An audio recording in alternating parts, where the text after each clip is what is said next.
ब्रह्म महिमालेक शरणम ब्रह्म महिमालेक शरणम ब्रह्म महिमालेक शरणम। गुरु कृपा यूट्यूब चैनल तरफर अगणित दर्शक मानकु हार्दिक अभिनंदन जनाई आरंभ करने को जाउछि मासिक राशिफल। एही राशिफल आरंभ करने पूर्वरु आपण मानकु मोर विशेष अनुरोध, जेउ माने प्रथम करी आमर एही गुरु कृपा यूट्यूब चैनल को आसुछंती सेमाने गोटिए सब्सक्राइब करंतु और पाखरे आसुथिबा बेल आइकन को दबाई दियंतु, जहा द्वारा कि आमर जेउ समय रे वीडियो अपलोड हेबो सर्वप्रथमे आपण मानक पाखरे पहुंची पारिबो।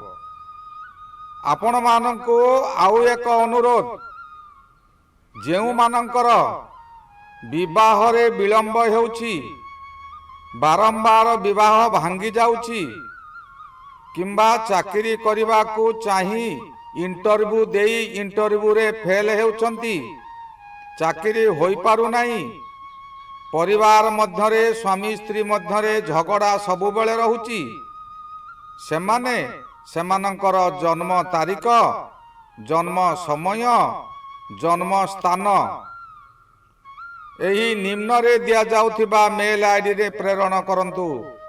आम्भे ताहा गणना करी आपनकु सठिक उपदेश बताई देबु।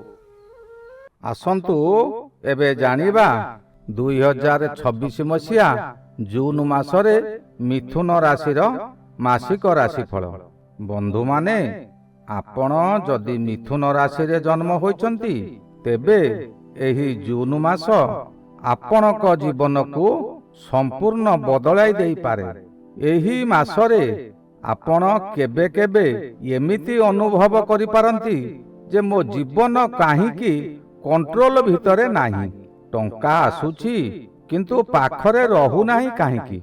एवं एहा ठारू भयंकर कथा हैला जे एही मासरे आपण गोटिए भूल निष्पत्ति नेबाकू पछकू टाणी देई पारे।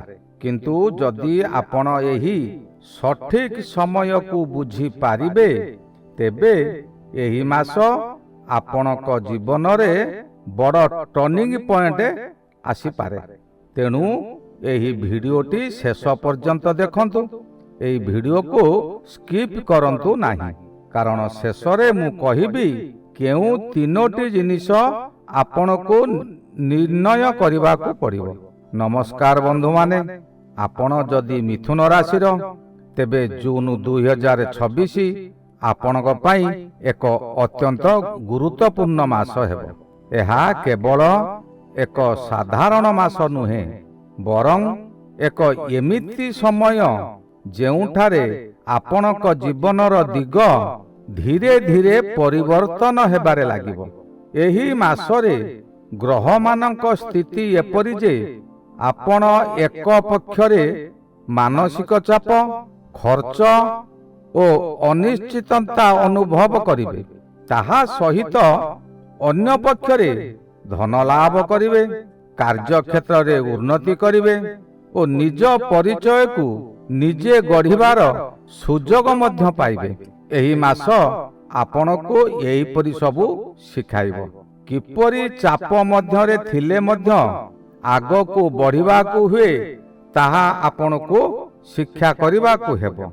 मासर आरंभरू आपण अनुभव करि पारंती जे मनरे एक अजणा अशांति चलीछि। कौनसी स्पष्ट कारण न थिले मध्य आपणकर चिंता बढ़ी जिवो, मन अधिक भाबिबा को लागिबो एवं यही समय रे आपणकर शक्ति को मध्य कमाई देई पारे। आपण अनेक कथा को नेई चिंतित रही पारंती, टंका, परिवार, काम और भविष्यत, यही सबु किछि एक समय रे मन को भाराक्रांत करिदेबो। एही समय रे आपण को लागि पारे जे आपण एका होई जाइछंती। लोक माने आपणक चारि पाखरे थिले मध्य आपण मन को मन एका अनुभव करि पारिबे बा एका अनुभव करिवे, जेपरि मो पाखरे केही नाहांती, मते साहाय्य करबा को केही नाहांती। केबे केबे लागि पारे जे କେହି ଆପଣଙ୍କୁ ସଠିକ ଭାବରେ ବୁଝୁନାହାନ୍ତି, ଏହା ଆପଣଙ୍କ ପାଇଁ ବଡ଼ ବିପଦ ହୋଇପାରେ।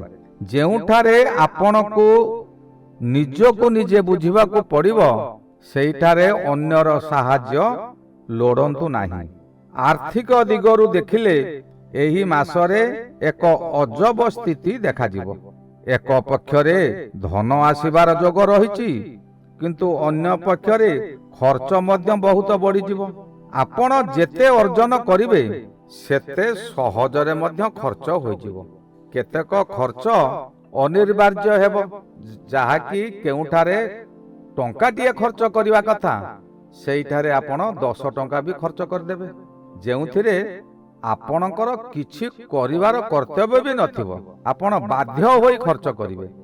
ତେଣୁ ଏହି ସମୟରେ ଆପଣଙ୍କୁ ଆର୍ଥିକ ପ୍ଲାନିଂ ଉପରେ ଅଧିକ ଧ୍ୟାନ ଦେବା ଦରକାର। କର୍ମ କ୍ଷେତ୍ରରେ ଏହି ମାସ ଆପଣଙ୍କ ପାଇଁ ଏକ ଟର୍ଣ୍ଣିଂ ପଏଣ୍ଟ ହୋଇପାରେ।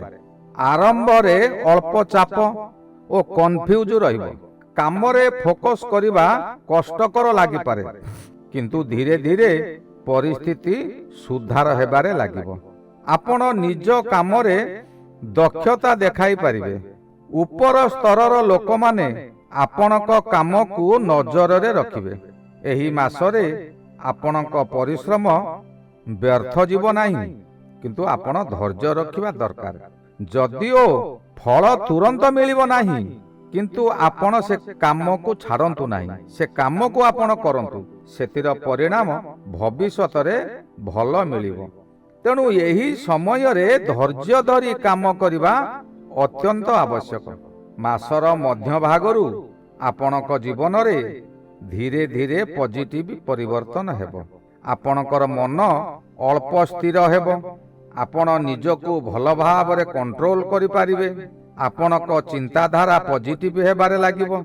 ଆର୍ଥିକ ଦିଗରୁ ମଧ୍ୟ ଏହି ସମୟରେ ସୁଧାର ଆସିବ। ଧନ ଲାଭ ହେବାର ସମ୍ଭାବନା ଅଧିକ ଅଛି। ଆପଣ କେତେକ ନୂତନ ଆଶା ପାଇପାରନ୍ତି, ଯାହା ଆପଣଙ୍କ ଆର୍ଥିକ ସ୍ଥିତିକୁ ମଜବୁତ କରିଦେବ।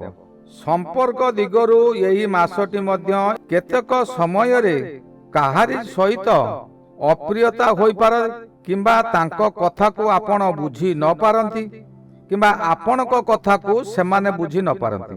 ସେଥି ସକାଶେ ଆପଣ ବ୍ୟତିବ୍ୟସ୍ତ ହୋଇପଡ଼ିବେ, କିନ୍ତୁ ବ୍ୟତିବ୍ୟସ୍ତ ହୁଅନ୍ତୁ ନାହିଁ। ଏହି ସମୟ ଦୀର୍ଘ ସମୟ ପାଇଁ ରହିବ ନାହିଁ।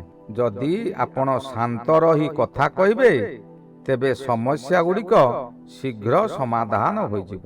ପ୍ରେମ ଜୀବନରେ ମଧ୍ୟ ଏହି ମାସରେ ଗଭୀରତା ଆସିବ। ଆପଣ ନିଜ ସମ୍ପର୍କକୁ ନୂତନ ଦୃଷ୍ଟିରେ ଦେଖିପାରିବେ। ବିବାହିତ ଜୀବନରେ ମଧ୍ୟ ସମ୍ପର୍କ ମଜବୁତ ହେବ।